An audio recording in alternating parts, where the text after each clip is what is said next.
Good morning, Jim from John Weaver from West Coast. How you doing, dude? Let's talk. Posting that you made concerning about 1992, August 29th. I'd watched months on that Rodney King thing. Watched it on the local news stations. Mostly when Fox 11 wasn't Fox 11, but Metro Media, KTTV, Channel 11. And then turned into Fox. But at least during that time, they weren't as screwed up as they are these days. On the local stations, on CBS Los Angeles, KNBC Channel 4 Los Angeles, KTLA Channel 5, ABC 7 Los Angeles, KCAL 9 Los Angeles, KCOP 13 didn't have it. But a lot of them were covering this on a constant basis when the thing happened. My brother was telling me a story about this one. He was on a ride along. He was on a ride along when it happened. He wasn't in the cars that the officers were involved with, but he was in another car watching that thing. And he was telling me how bloody it got. He kept this information to himself for so many decades. He didn't bother to get testified or anything. He should have. He should have. Because it was a bloody nightmare. Public didn't know about it until maybe a night or two after it happened and tapes were being sent over. Whoever thought of one particular guy testing out his video camera would capture something so historic, so heroic, horrific. I was trying to find the word for it. It wasn't heroic. It was horrific. But that short duration caused a hell of a ripple effect. See, back in the 90s, 80s and 90s, we actually did have problems with the gangs. And we had a police chief rise through the ranks. His name was Daryl Gates. He had issues with the newly elected mayor of Los Angeles, Mayor Tom Bradley. Guy was a reformer, Democratic, progressive. He wanted the city to grow, but he also wanted community relations. And unfortunately, Daryl Gates, who just got into the promotion of police chief, he had already seen enough on the streets, according to what he kept telling people about how life on the streets were like, and it was totally different than what the mayor wanted. Mayor didn't want to do the strict police enforcement that Daryl wanted to do, but he did give permission to start up the crash unit, Community Resources Against Street Hoodlums. Jim, I do this on some occasions to people who watch my channel on YouTube. So when you see this one, you're going to see the link on this.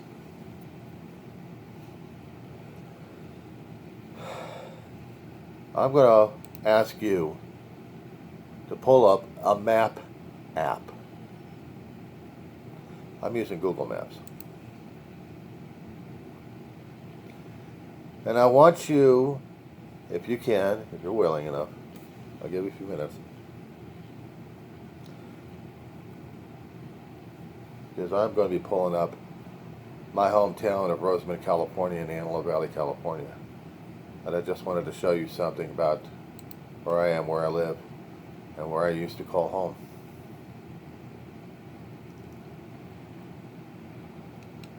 Got your app? Please type out the San Fernando Valley, California. I'm widening my shot away from the Antelope Valley, the wedge I call it. It does look like an arrowhead, you know, with the two mountain ranges, the two volcanic ranges we got here. Garlic Fault and the Angeles. Anyway, that little bowl that you see there, down below in the passes, right above Los Angeles, home sweet home. 38 years I called it home. 38 years it bounced from place to place to place, and seeing what was the good and what was the avoidable in the place. At the time, we must have had about 2 or 3 mil crammed into that area. They must have got about 5, or maybe more if they've got more housing built. Commercial areas leveled. You know, we're getting the Los Angeles Rams stadium, practice stadium here. It used to be businesses that occupied one particular area that I worked in. Now they got it into an entertainment. But I digress. So, Rodney King was drunk out of his mind. And driving through the streets of Sun Valley. Sun Valley would have been the northern territory of the San Fernando Valley. Lakeview Terrace, right by the 210. By Hanson Dam area. The 210 freeway goes north and south, curves along certain mountain ranges.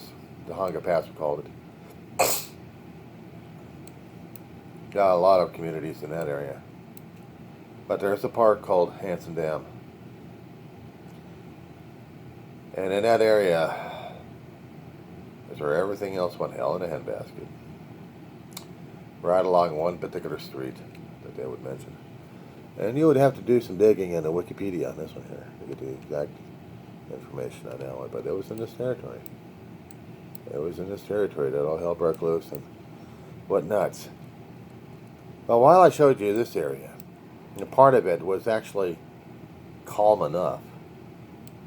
Back in the days, we actually had other areas, other territories, neighborhoods like North Hollywood, Van Nuys, Pacoima, San Fernando, Reseda, Sepulveda, Canoga Park. There are certain centralized and other outside areas of the San Fernando Valley that had its gang areas. And each map of the divisions would have their own red spot area to avoid or heavily traffic it and needed more and more manpower to patrol. How about right close to an airport?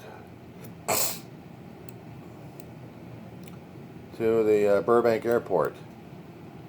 There's a street called Vineland that's in the area. We would have the Vineland Boys, neighborhood toughies.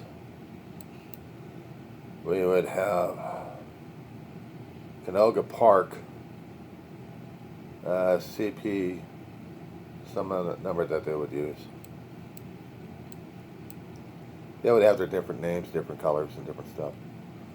Daryl Gates was in charge of the program called Crash, sending more and more officers from the desk into the communities, not just for community relations, but to keep the gangs under control. But in this particular situation, those cops became targeted. When Rodney King got pulled over, it wasn't in Sunland, it was Lakeview Terrace area.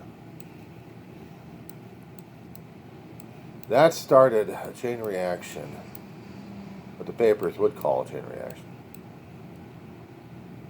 That would haunt us to this day. I'm currently living in the Antelope Valley since 2005. Rent's gone up. Place is hard to find. People have lived there long. Lucky enough they still have property. Once the renters keep shuffling out.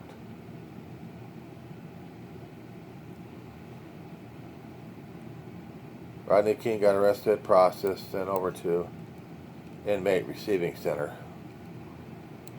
downtown Los Angeles, right by our Union Station, railway area. He would be processed over there in the Twin Towers.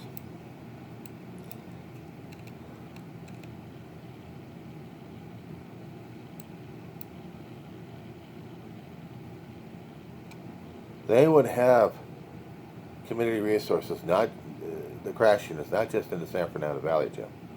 They would have them all over LA County and LA City. But mostly it's Los Angeles police, and they have their own jurisdictions within the city borders.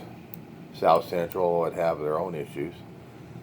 City of Bell, Long Beach, Cudahy. I think they have their own little cities over there, still to this day. Everything else is community, and they would have heavy police patrols.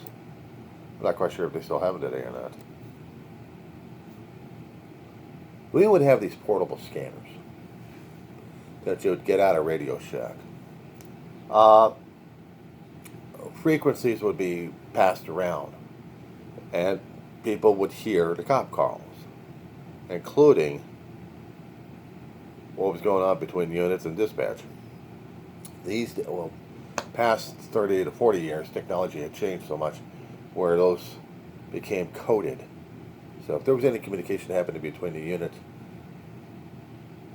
and dispatch and back and forth, it'd be beep, beep, beep. Dispatch would be dispatching your stuff, but you wouldn't hear the units. It would just be beep, beep, beep. Oh, we would hear dispatch. But during those days, we would hear everything. We would hear everything. Normandy and Florence. Ground zero for everything else to blow up. Reginald Denny, he drove a truck. I think it was a cement truck. They drove it through an area that was going through a lot of anger and aggravation when the 4 cops got acquitted. They had evidence to prosecute. They had evidence, hopefully, to convict the guys. But it was the 12 juries out in Simi Valley that really, really stoked the fire on this one. Everybody in the Southland, everybody in Los Angeles County and Orange County, and even San Diego and San Bernardino, the major communities we have out here in Southern California, were watching this intently, because they would also have their little outings, their little people going nutty at that time. Nutty is the polite word for insane and riotous. We even had it out in the San Fernando Valley. We had a few burnings. A lot of people protesting. Not protesting like the signs. No, you would just have the blacks and Latinos going after each other, and in the Southern California portion of it, in Los Angeles area, they would have Korean communities being under attack by the blacks. A we had this racial war going on. When the blacks rioted, when the youth went nuts, basically it was kids, the teens all the way through the 20s going nuts at this point. They were trying to burn down communities. They were trying to burn down, not houses, but just commercials. And the community, in the Korean community, took to arms to protect themselves and to protect their merchandise. And these Korean communities were in the black neighborhoods for years. Maybe there was racial tension, I don't know. But they went nutty. The blacks were especially going nuts on police. Daryl Gates at the time went to a conference in Las Vegas during the time when they were having the jury going back and forth. And just before it got to the point where the jury was going to be deliberating. So he was already out of the state in Las Vegas when this was happening. And nobody had put the city on tactical alert during that time. People thought the cops were going to get busted. A lot of the blacks, a lot of community leaders were looking and watching and waiting whether or not we were going to have a riot situation. I had missed the 1960s riots by a few years. I wasn't born during that time. So I missed how the city of Los Angeles originally got burned, how certain areas got torched, and how they got retorched in 92. I was at home. I'll show you home. 1992, I was living on a street called Woodley. 8907 Woodley Avenue.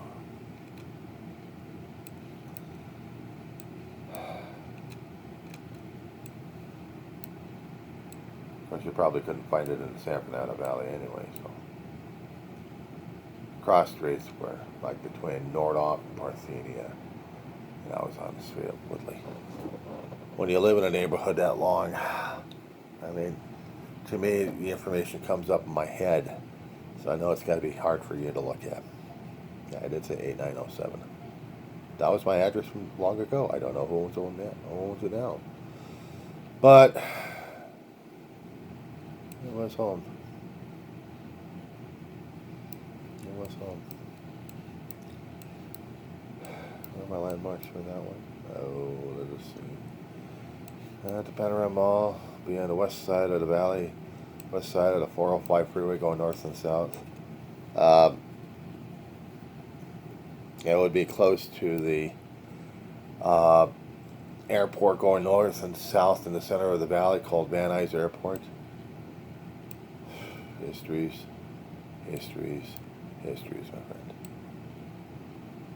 So in the northern part of it, of the congested, congealed neighborhoods of it, there's, said before, between Parthenia and Nordhoff, there was a street called Woodley, going north and south.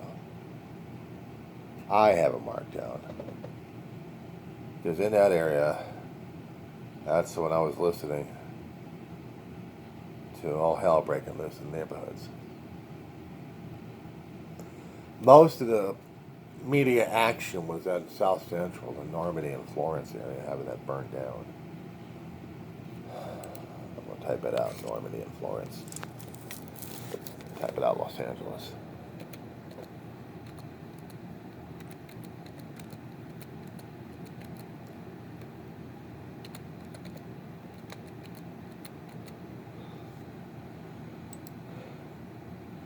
Google Maps takes me over to the area where it's Florence and Normandy to this day.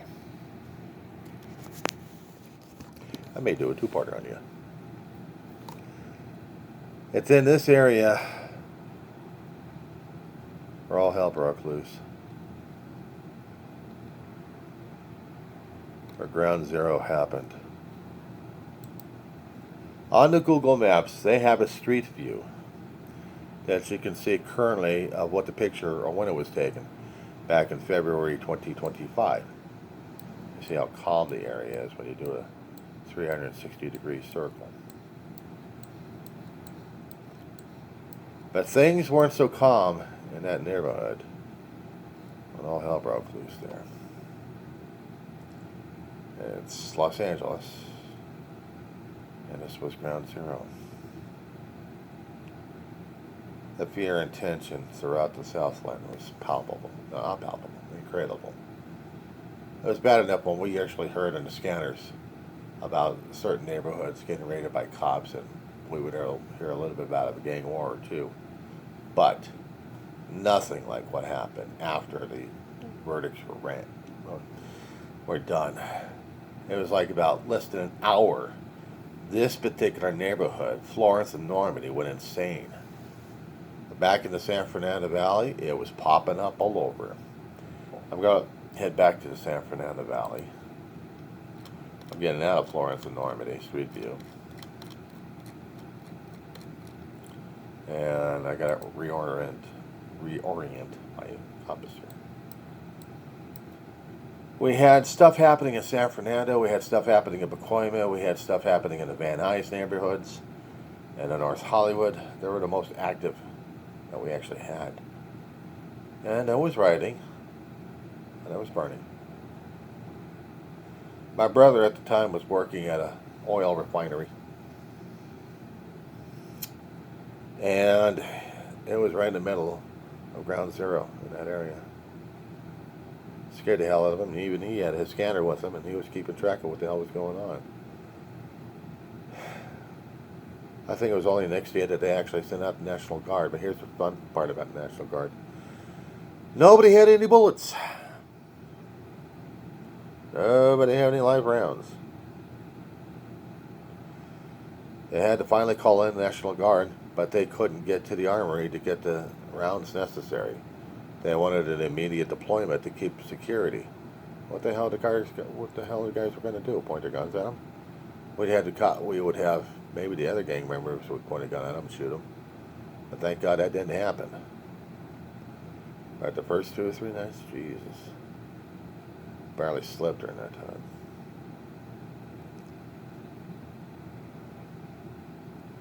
My mother was in the living room. So was I, watching this on the televisions. I had television in her little office she had in the house. And we were worried about David when he came home. He was safe. He did his midnight, he did his overnight shift. And even he was talking about what was happening on the street. All he wanted to do was go outside the oil refinery to get a smoke. He must have seen about 6 or 7 representations of law enforcement. Besides the local sheriff, besides the local police, we had area police, we had National Guard, we had the California Highway Patrol, and a few other people we didn't recognize. All went on tactical alert to keep Los Angeles from burning itself down, and they were burning itself down. And even portions of the San Fernando Valley. I didn't go out anywhere. I was just staying home, glued to the television. Ma and I had watched the trial. My brother would too if he wasn't doing the shifts like crazy. But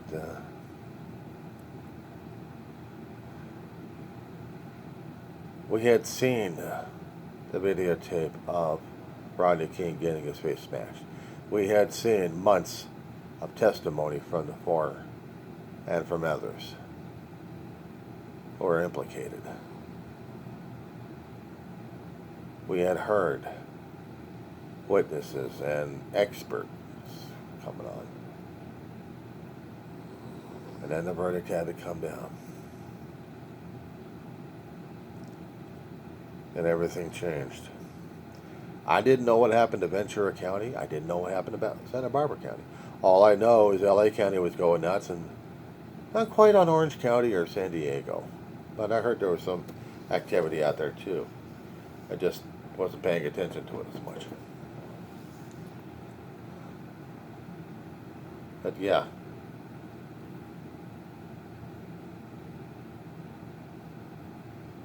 It scared the living fuck out of me. Years later, before moving out to the Antelope Valley, to the Wedge, my family had taken a trip over to the Simon Wiesenthal Museum of Tolerance. And they had an exhibit of hatred. Besides doing the Nazi, they also did the LA riots. You talk about being changed in so many ways. You can talk about PTSD flare-up. You talk about your gut not recovering for years over this. I talk about it because it happened. It happened, and I was there. I may have been witness on a television, but damn it, I was surrounding my own home. Different neighborhoods that I used to live in. I was surprised there wasn't any major damages happening to the malls that we had out there. We had neighborhood shopping areas, mini malls. And some of them actually did get torched. Gates eventually got fired and got replaced by Chief Willie Williams. God rest his soul, God bless his soul. He was a politician, but he also rose up through the ranks. He was trying to do community policing. He was trying to put up programs to keep the peace, but also make peace. He was a politician and he was a kiss ass. But he got replaced by a New York transit cop who became our chief for several years, and everybody loved this guy. Bratton. Your loss, our gain. And it gave LAPD a traction and a foothold, and it gave them a sense of identity and integrity that the people actually saw, and had a hell of a lot of respect for everybody. And I miss Bratton. No nonsense, but he also knew how to deal with the community. I'm grateful that he came. Sorry that he left. Now we got different police chiefs happening over here. We got more controversy than we know what to deal with. I just wanted to get part of this out because I still got more of the story to talk about. I just don't want to really go through the time. Not yet anyway, until part 2. That being said,